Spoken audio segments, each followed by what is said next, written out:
الرحمن الرحیم مزمل مصطفی آپ دیکھ رہے ہیں اپنا چینل بازم نیئر۔ آج ہم ڈسکس کریں گے کہ انسان کے کچھ مدت کے بعد بال سفید ہونا شروع ہو جاتے ہیں۔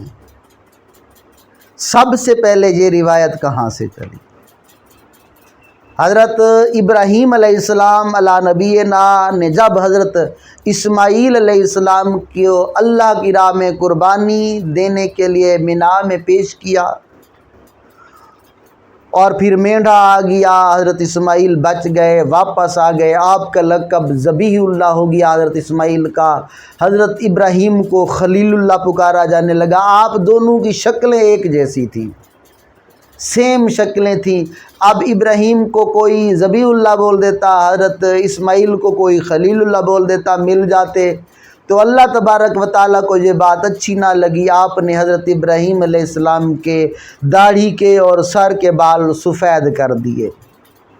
یہ پہلا انسان تھا، یہ مخلوقات میں پہلے نبی تھے جن کے بال سفید ہوئے ہیں۔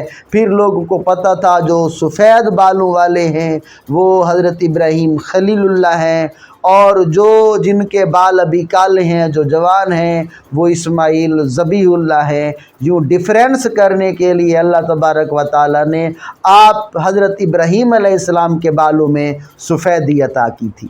امید کرتے ہیں آپ کے لیے معلوماتی ویڈیو ہوگی، انفارمیٹیو ہوگی۔ اگر انفارمیٹیو آپ کو اچھی لگی ہے تو اپنے چینل بازم نیئر کو سبسکرائب کریں، بیل آئیکن کو دبا دیں۔ شکریہ۔